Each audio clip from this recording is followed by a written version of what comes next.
Hi everyone, peaceful Wednesday po sa inyong lahat. Kumusta po kayong lahat? Sana lahat kayo ay nasa mabuting kalagayan, saan mang parte kayo ng mundo ngayon. Kung matatandaan natin, last April 21, may malagim na pangyayari sa Davao City. Ito ay nangyari sa isang condominium na sinasabi nga, ang condominium na ito ay ang Camellia North Point sa Bahada, Davao City. Naging malaking balita ito dahil may dalawang bangkay na natagpuan doon. At ito yung mga bangkay ng mag-live-in partner na sina Jeffrey Predas at Jennifer Chavez. Nakakagulat din yung nangyari sa kanila dahil kumbaga hindi talaga sila taga Davao. Si Jeff ay taga Parañaque at yung si Jennifer naman ay taga Cavite. Pumunta sila ng Davao para sa manood ng isang concert. Although sinasabi nga sa balita na hindi nga sila sabay nung dumating ng Davao. Kumbaga nauna si Jennifer nung umaga ng Sabado at itong si Jeff naman ay dumating bandang hapon, bandang alas 5 daw ng hapon, nung Sabado. Pero yun na ang huling araw na nakita silang buhay ng mga pamilya nila. Dahil kinabukasan, nagulat ang lahat nang natagpo ang mga wala ng mga buhay, sina Jennifer at Jeff, dun sa condominium. Unang natagpuan itong si Jeff Predas bandang alas 5 ng Sunday na nasa baba or ground floor ng condominium. Sinasabi ng kapulisan na inihulog siya mula sa 6th floor. At sinasabi rin ng mga pulis na wala na siyang buhay nung hinulog siya. At yung bangkay naman ni Jennifer ay natagpuan a few hours later nung Sunday din sa mismong kwarto nila sa 3rd floor. So ito yung nagiging puzzle din even sa mga authorities kung bakit sa magkahiwalay na lugar natagpuan yung mga bangkay nila at kung paano nakarating doon sa sinasabing 6th floor itong si Jeff Predas at natagpuan yung bangkay niya sa ground floor. Naging palaisipan ito sa Davao City Police dahil unang-una wala ngang CCTV na gumagana doon mismo sa condominium. Which is really unlikely dahil alam natin na kapag ka mga hotels, mga condominiums, or ano pa mga establishments, usually meron talaga silang dapat na gumaganang CCTV sa entrance, sa exit, sa lobby, sa hallways, dapat talagang gumagana ang mga CCTV nila. Lalong-lalo na itong condominium na ito na sinasabi niyang sikat na condominium at isang malaking condominium sa Davao City. Kaya nakapagtataka na hindi gumagana ang kanilang CCTV. Kaya sinasabi nga ng Davao City Police na sana sampahan ng kaso ng City Council of Davao ang naturang establishmento dahil sa negligence. Kumbaga, kapabayaan sa parte nila na hindi nila chine-check kung gumagana ba yung mga CCTV nila. Kasi what's the purpose na may CCTV kang naka-install pero hindi naman pala ito gumagana. So alam natin, yung mga crimes, unpredictable, walang nakakaalam kung kailan ito mangyayari.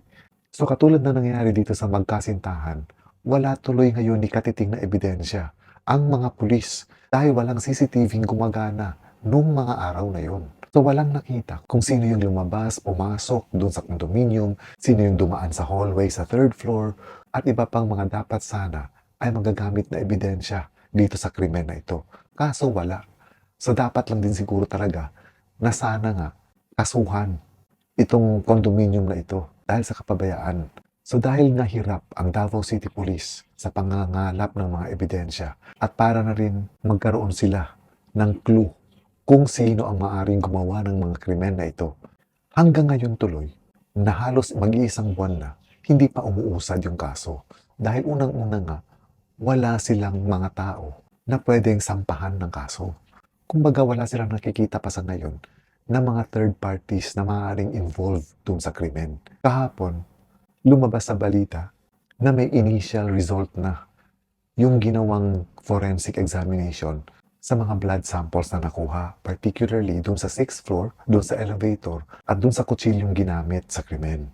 At lumalabas na dito sa result ng forensic exam na ito, na yung dugong nakuha doon sa mga samples na yon ay tumutugma or nagmamatch sa blood sample ng lalaking biktima na si Jeff Predas. Kumbaga, walang nakitang ibang blood sample doon na maaaring masabing ibang tao or third party na maaaring involved sana doon sa crime. So far, sa mga naunang isinumite nila for forensic examination, dun sa mga blood samples na kinuha nila, tanging kay Jeff Predas palang nagmamatch yung blood sample. Pero ayon naman sa Davao Police investigators, hindi pa rin dito natatapos yung investigation nila dahil meron pa rin silang inaantay na iba pang result ng mga forensic tests. Kung maalala ko rin dati, sinabi nga ng Davao City Police Chief na si Colonel Badang na may nakuha rin silang parang blood sample sa towel sa room ng dalawang persons of interest. And at the same time, meron din daw silang nakitang mukhang dugo sa sapatos ng isa sa mga persons of interest. So siguro, ito yung inaantay pa ngayon na hindi pa lumalabas yung result. Kasi nga, hindi rin nila pwedeng i-hold itong dalawang persons of interest na sinasabing mga kaibigan ni Jennifer.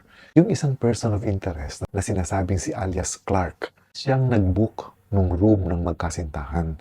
At yung room na kung saan nagstay itong dalawang persons of interest ay malapit lang din dun sa room ng mga biktima.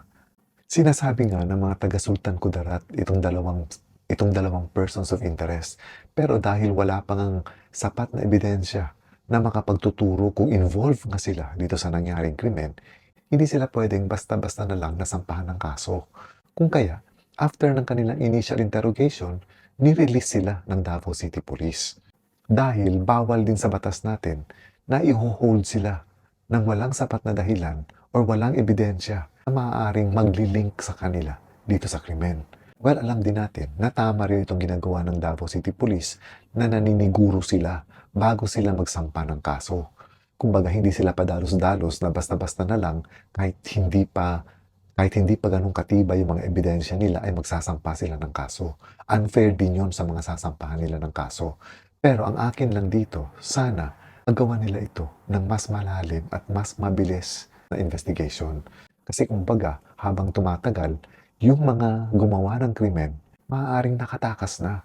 So ito yung downside kapag matagal bago magkaroon ng kaso or bago masampahan ng kaso yung mga sinasabing suspects. Pero yun nga lang talagang mahirap dahil wala ng CCTV, walang maipipinpoint. Kahit man lang nakatalikod na suspect, wala talagang nakita dahil hindi gumagana yung CCTV. So lalong-lalo na sa mga pamilya ng mga biktima, punong-puno rin sila siyempre ng mga katanungan kung sino ang gumawa nito sa kanilang mga mahal sa buhay. At umaasa lang din sila sa magiging resulta ng investigation ng Davao City Police. And the more na tumatagal na parang hindi pa rin umuusad ang kaso ni na Jeff at ni Jennifer, lalong nagiging mas malaking pahirap ito sa mga pamilya at mga kaibigan ng mga biktima. Samantalang yung gumawa ng krimen ay malayang-malaya pa sa ngayon at hindi rin natin alam, maaaring tumakas na. At sana wag naman. So let's hope sa patuloy na investigation ng Davao City Police sa krimen na ito ay makahanap pa sila ng mga matitibay na ebidensya na makapagtuturo o makakapagbigay ng clue sa kanila kung sino talaga yung mga gumawa ng krimen na ito kina Jeff at Jennifer. At sana huwag itong mapabilang sa mga dumadaming mga unsolved murders na meron sa bansa natin. Siyempre, lahat tayo may tiwala pa rin tayo sa ating mga kapulisan na ginagawa nila ang lahat para malutas ang mga ganitong klaseng krimen. Pero siyempre, para sa mga pamilya at kakilala at mga kaibigan ng mga biktima, makukontento lamang sila kung uusad na ang kaso. And this is all for now, mga kaibigan. Let's hope that in the end, justice will prevail. Enjoy your day, everyone. Ingat po kayong lahat. Amping mo kanunay, and God bless.